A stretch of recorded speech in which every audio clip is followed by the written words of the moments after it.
ассалому алайкум шунавандаҳои арҷманд.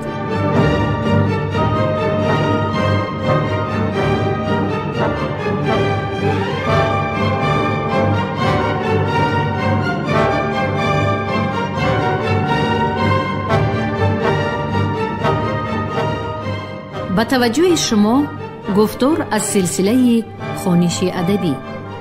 қироати китоби президенти ҷумҳурии Тоҷикистон муҳтарам Эмомалӣ Раҳмон «Тоҷикон дар оинаи таърих аз ориён то сомониён». китоби сеюм, гуфтори 74. ба қавли табарӣ, доди ҳурмуз аз ҳад гузашт. то ба шумор омад 13,000 مرد از مهتران و بزرگان عجم کشته شد. چون 10 سال از پادشاهی وی بگذشت، ملیکان از هر سوی به پادشاهی او اندر آمدند و لشکرهای وی همه بگریختند و کارها و پادشاهی او بگرفتند. از سوی ترک ملیکی ترک بیامد، پسری خاقان خاری هرموز، نامی وی شابه شاه، و خاقان مرده بود و ملک به شابه رسیده بود. از جیهون بگذشت و به بلخ آمد و از سوی مغرب ملیکی روم بیامد با 100,000 مرد و شام بگرفت. از سوی آذربایجان و ارمنیه ملیکی خزران بیامد با سپاهی بسیار و آن حدها بگرفت. و از سوی بادیه از دو جانب عرب بیرون آمدند و هرموز به مدائن اندر بیماند و از هر سوی گردی وی اندر گرفتند و کار بر وی سخت شد و موبدی موبدان و سرهنگان را بخواند و گفت: چی تدبیری کنید؟ هر کسی تدبیری می کردند و موبدی موبدان خاموش همی بود. و هرموز او را گفت: تو نیز تدبیری بکن و مرا برای تدبیر معاونت کن که حدیث و نظیری پیران مبارک باشد. گفت: ایها الملک، از همه دشمنان تو را دشمنتر ترکند. این دیگران نه دشمنند. این ملیک روم حقی خیش می خواهد و پادشاهی خیش طلب همی کند که نوشیروان از وی بسیتیده بود. آن شهرها از آن پادشاهی عجم نبوده است و آن مردمان ترساند. آن شهرها بدو بازده و با وی صلح کن تا از تو بازگردد. و اما عربی بادیه مردمانی ضعیف و درویشند و اندر بادیه قحط بود، از آنجا آمدند. ایشان را طعام و خواسته فرست که ایشان خود بازگردند و بادیه دوست‌تر دارند از شهرها.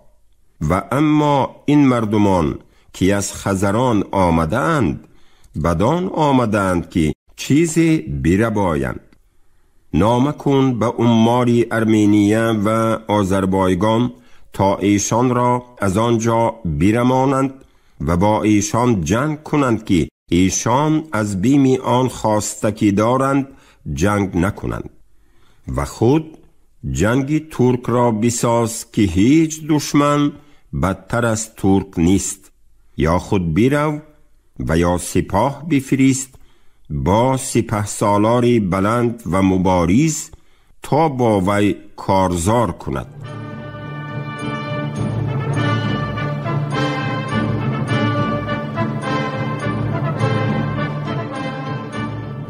فردوسی نیز این واقعه را به قلم داده می نگارد که هرموز مصلحت خردمندانه موبدی پیر را که وزیرش بود پسندید و یک چند شهر و قلعه های رومیان را به قیصر بازگردانده با وی صلح بست. به موبد چنین گفت: پس شهریار که قیصر نجوید به ما کارزار. همان شهرها را که بگرفت شاه سپارم بدو باز گردد ز راه. فرستاده چون پیش قیصر رسید، بگفت آنچه از شاه ایران شنید. ز ره بازگشت آن زمان شاه روم، نیازرد خاک اندر آن مرز و بوم. به مقابل سپاه خزران که در حدودهای دروازه اردبیل و سمت شمال ایران تاخت و تاز می کردند، با سروری خیرادی برزین لشکری انبوه فرستاده آنها را پریشان ساخت و به سمت کوههای خزر افکند. شست بیدادگری های سپاه عربها را نیز با فرستادن پاداش و آذوقه کاهانیده آنها را از مرزهای کناری رود فرات عقیب گرداند. در مقابل هرمز لشکری انبوه ساوشاه ماند که از دشت هری هرات تا مرورود رود آمو تاخت و تاز می کردند. سپس از میان سران سپاه بهرام چوبینه را که مرزبانی ولایت سرحدی برده و اردبیل بود به حضورش خواست. بهرام چوبینه موافق اخباری تبری سپهبد و مرزبانی ری و نگهبانی ملک جبال و جرجان و تبریستان مردی بود به بالا دراز و بطن خشک و به گونه سیاه جرده و ابروان پیوسته که او را هرمز با خوشحالی استقبال گرفت. جهاندار بهرام را پیش خواند، به تخت از بری نامداران نشاند. بپرسید از آن پس که با ساوشاه، کنم آشتی یا فرستم سپاه؟ چون این داد پاسخ بدو جنگجوی، که با ساوشاه آشتی نیست روی.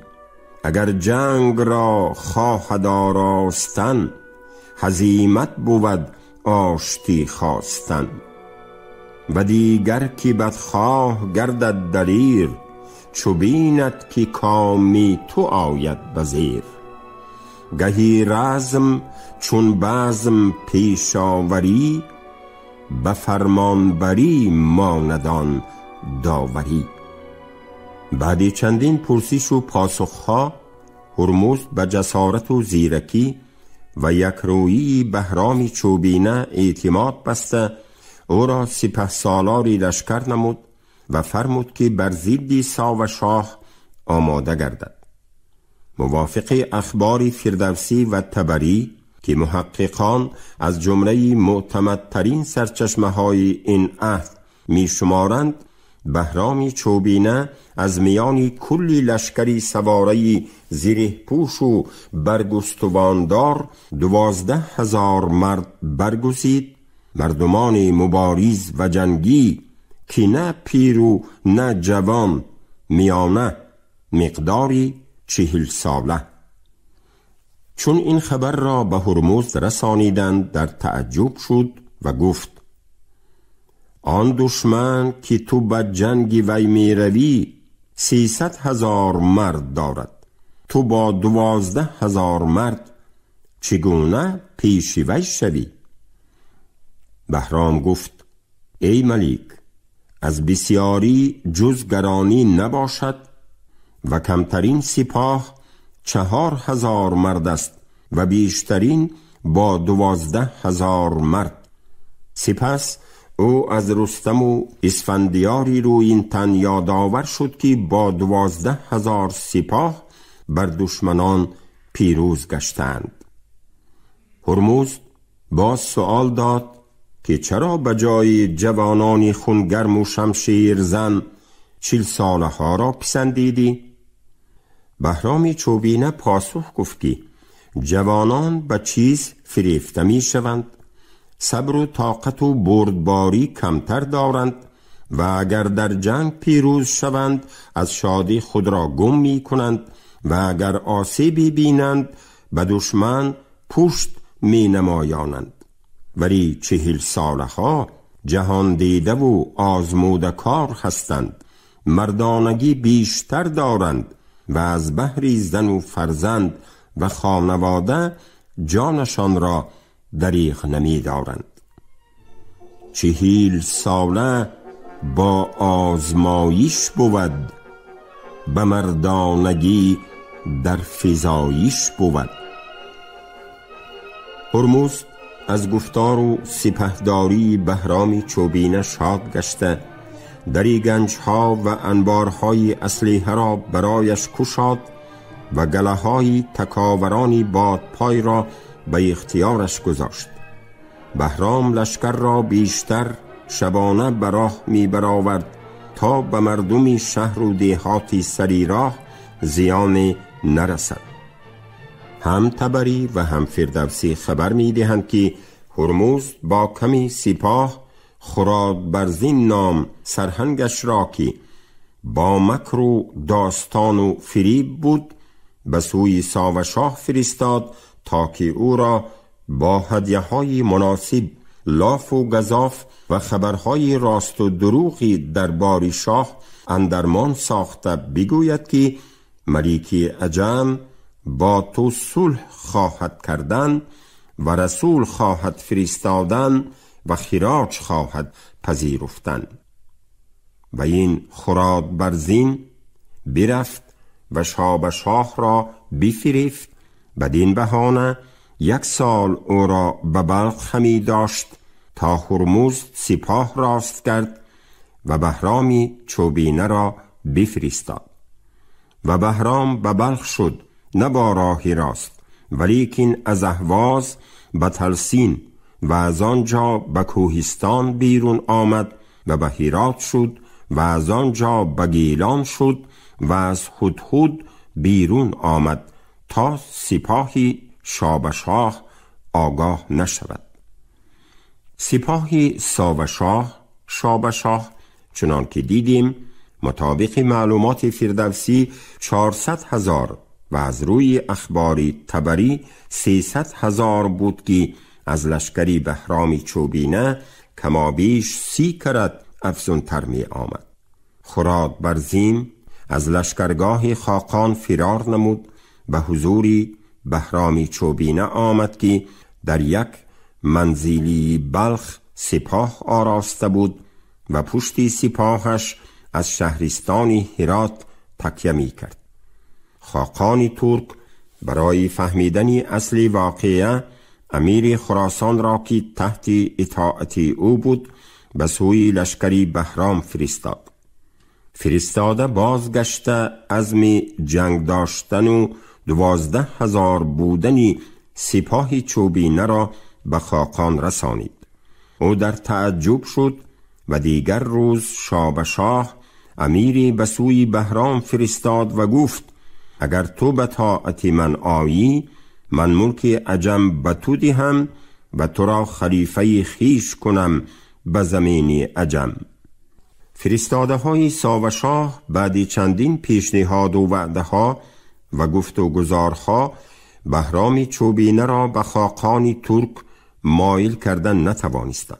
ساوشاه که به قول طبری 200 فیل جنگی و 300 شیر مردم خوار داشت، امر نمود که پیلان و شیران را در پیش صف لشکر جای دهند و ملیک ترک 40,000 مرد برگزید، در تخت زرین نشست و آن 40,000 مرد را گرد خویش بداشت و 260,000 مرد دیگر به جنگ بهرام فرستاد. فردوسی قضیه صف کشیدن لشکری ساوشاه را بر ضد بهرام چوبینه تصویر نموده، موضع نبرد و نازکی های اصول جنگی هر دو رقیب را مفصل تر می نگارد. سپاه ساوشاه با پیلان جنگی و شیران آدمخوار از میان دره‌ای که 30 طرفش را کوهسار احاطه کرده بود به سوی هرات رهسپار می گردد.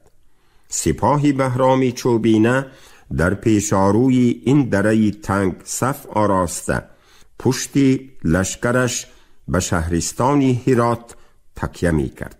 ساوشاه که از جنگیدن در این دره تنگ چاره نداشت، از لشکری افسون خود تنها 120,000 یعنی 40,000 در میمنه باری راست، 40,000 در میسره باری چپ و 40,000 از پشت سپاه در این رزمگاهی پرخطر جای داده توانست. باقی سپاه افسون او از میدان نبرد بیرون مانده، علاجی رزم آراستن نداشتند. گذشته از این، پیلانی پیش صف و شیرانی آدمخوار دمی لشکری خاقانی ترک را چون دیوار بسته امکانی پیش گذشتن و راه کشادن نمی دادند. ساوشاه در آغاز جنگ به حالی ناگواری فتاده لشکری پیشاهنگش را کاهش می کرد که از هرات را اشغال کردن و آنها را در رزمگاهی تنگ بند ساختنی بهرام غافل ماندند. نگه کرد از آن رزمگاه ساوشاه، به آرایش و ساز و آن دستگاه.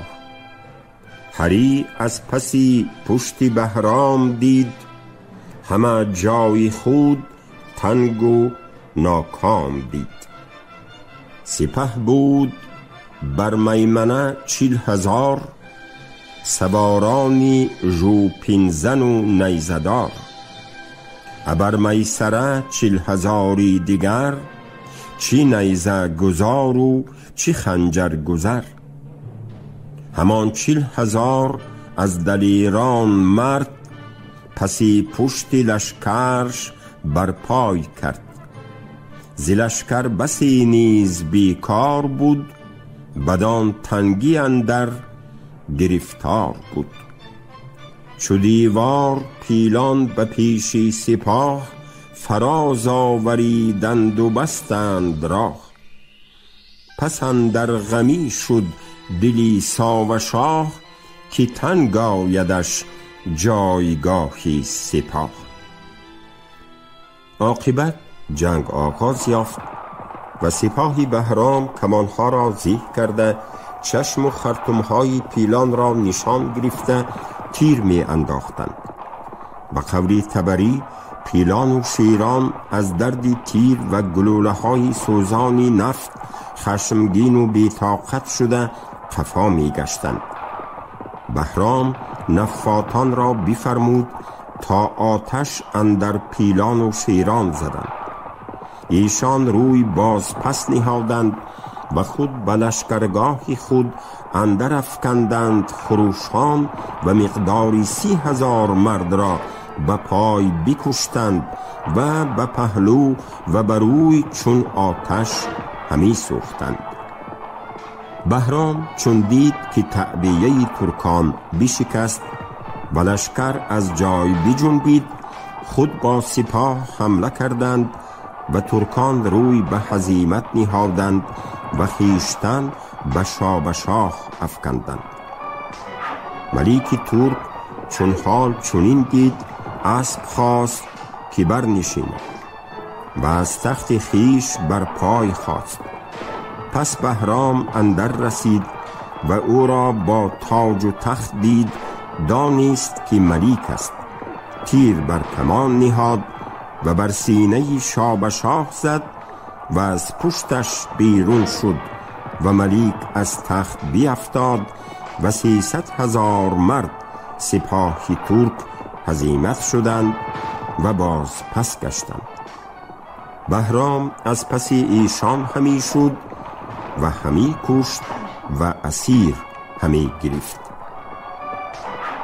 بهرام چوبینه چنان که دیدیم در ابتدای نبرد به کمانوران و تیراندازان تکیه کرده، در دره تنگ پیلان و شیرانی پیش صف را تیرباران نموده و گلوله های نفت افکنده در صف لشکری دشمن واهمه و پریشانی می انگیزد.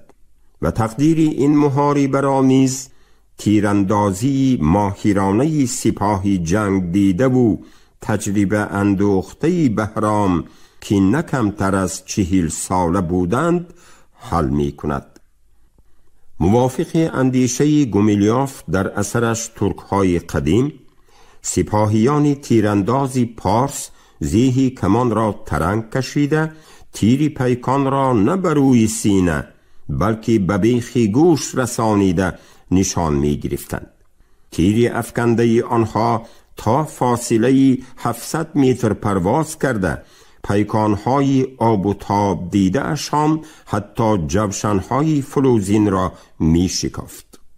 محقق مذکور از روی تحقیقاتهای توپوگرافی و آموختن موضعی نبرد به خلاصه می آید که دره رزمگاه که از شمال با زنجیر کوه از جنوب با امان کوه احاطه شده است از سمت شرق با هریرود پیوسته به دره براران رفته می رسد. این دره از ابتدا تقریباً 8 کیلومتر درازی و تا دامن زنجیر کوه 12 کیلومتر پهنایی دارد که تا رفت تنگ شده هرگز در این مساحت 300,000 سپاه را نمی گنجاند. از این لحاظ ساوشاه هنگام آغاز نبرد احتمال بیش از 20,000 سپاهی سواره را سفربر کرده باشد، زیرا رزمگاه با همه عرض و طولش از این بیشتر سپاهی سواره را با پیلانی پیش صف گنجاندن نمی تواند. هرچی هم نباشد بعدی شکست خوردن و کشته شدن ساوشاه باقی مانده های لشکرش رو به فرار آوردند. بهرام 1 ماه در بلخ مانده غنیمت های ترکان را به سپاه خیش تقسیم کرد و حق شاهنشاه را بی کم و کاست فرستاد. در این میان پسری کلان ساوشاه پرموده در خلوخ پای تخت ترکان به تخت سلطنت نشسته لشکر گرد آورد و به سمت بلخ به کینخواهی پدر آمد. پرموده به لشکرگاه بهرام چوبینه شباخون زده آنها را در باغ هنگام بزم و نشست محاصره کرد. بهرام از محاصره رهیده در جنگ‌های شدیدی من بعد لشکری پرموده را شکست داد و خاقان نوی ترک ها فرار نموده در دیج محکمی پناه برد. بهرام چوبینه دیج را محاصره کرد و پرموده ناچار زنهار خواست. هرمزد به پرموده خاقان که پسری تقایش می شد زنهار نامه فرستاد. بهرام پیغام را گرفته روزی دیگر پسری ملیکی ترک را با 6,000 مرد اسیر از بزرگان ترکان پیش هرمزد فرستاد. به دست سرهنگ نامی او مردان شاه با 2500 مرد و هرچی یافته بود از غنیمت و از زر و سیم و گوهرها و تخت زرین و تاج و متاعهای دیگر و سلاحها و فرشها همه بفرستاد. و چون این پسری ملیکی ترک به مدائن رسید هرمزد برنشست و پیش وی بیرون آمد از حرمت قرابت که پسری خاله‌اش بود. پس هرمزد هر کی با وی بود همه را به سرایهای نیکو فرود آورد و اجری بر ایشان بیراند و 40 روز بداشتشان تا ماندگی سفر از ایشان بشد و بسیار لطف و نیکویی کرد و با وی عهد و میثاق بست و باز صلح کرد و ملیکی ترکستان به او باز داد. از روی تصویر فردوسی بهرام چوبینه از میان غنیمت‌های جنگی به حسابی دیشت 1 جفت گوشواره سیاووش، 2 پارچه متاع یمنی زربافت و 1 جفت موزه گوهرنگار را برایش نگاه داشت و باقی همه را به دربار هرمزد فرستاد. خبری به غنیمت دست کافتن چوبینه هرمزد کوتاه‌اندیش را به خشم آورد و همه رنج و خدمت‌های سپهبد را در نظرش هیچ کرد. او پرموده را با هدیه‌های خسروانه به توران گسیلاند و تختی سابقه خاقانی را برایش بازگرداند. هرمزد می‌پنداشت که پرموده از غایتی کینی پدر طریق دشمنی را پیش گرفته مبارزه را با بهرام چوبینه ادامه خواهد داد. چوبینه از مهربانی خاصه هرمزد و باز پس دادن سلطنت خاقانی به پرموده خجیل و خواتیر گشت، اما از روی دستور شاهنشاه ناچار به استقبال او برآمد. با همین جنگ سال 589 با خاقان ترک ها انجام پذیرفت و قلمروی ایران از تاخت و تاز آنها تقریباً 20 سال ایمن ماند. پرموده موافق معلومات سالنامه چینی سویشو وصایت ساسانیان را اعتراف نموده با نامی نیلی خاقان و تخت نشست و تا دم مرگش یعنی سال 630 در قلمرو سابقه اش حکمرانی نمود. سرحد قلمرو ایران و خاقانی ترک اساساً 2 ساحل دریای آمو گردید. گردش ایام طوری صورت گرفت که چون هرمزد از خطری رقیبان رهید و پایه دولت ساسانیان باز استوار شد، شاهنشاه از غایت بدگمانی به پاداش خدمت‌های بهرام چوبینه غول، دوکان و قدر پنبه پخته فرستاد و نامه نوشت: غول برگردن نیهو، بنا سپاسی نعمت مثل زنان دوک بیریس که در خیانت پیشگی از زنان بتری. موافق نگاریش تبری، بهرام چوبینه غول برگردن و دوک پیش خود بنهاد و همه سپاه را بار داد. سران سپاه از پاداش فرستاده و حق ناشناسی هرمزد به خشم آمدند، از او روی تافتند و به چوبینه گفتند که ما از هرمزد و پسرش پرویز بیزاریم و اگر با ما مساعد نباشی از تو نیز بیزار شویم. بهرام با ایشان مساعد شد و همه به جملگی با هرمزد مخالف شدند. بهرام بفرمود تا 12,000 کارد گرد کردند و همه سرهای کارد کش کردند و آن کاردها را سوی هرمزد فرستاد تا وی بداند که آن 12,000 مرد برگشتند و با هرمزد مخالف شدند. مطابق تصویر فردوسی و تبری، سپهسالار بلخ بهرام چوبینه نه تنها استعدادی بی سابقه لشکرکشی داشت، بلکه سیاستمداری زیرک و دوراندیش نیز بود. او ظاهراً شاه ولایت‌های شرقی ایران شده باشد هم در اصل مملکت پهناوری ایران را دوپاره کردن نمی‌خواست. از این لحاظ او خود را تابع ساسانیان اعلام داشت، به شرطی که به جای هرمزد حق ناشناس پسرش خسروی پرویز بر تخت شاهنشاهی نشیند. به این خاطر او از بلخ سوی ری آمد و حتی فرمود که با نام خسروی پرویز 100,000 دیرم سکه زنند و پیکری پرویز در آن نقش کنند.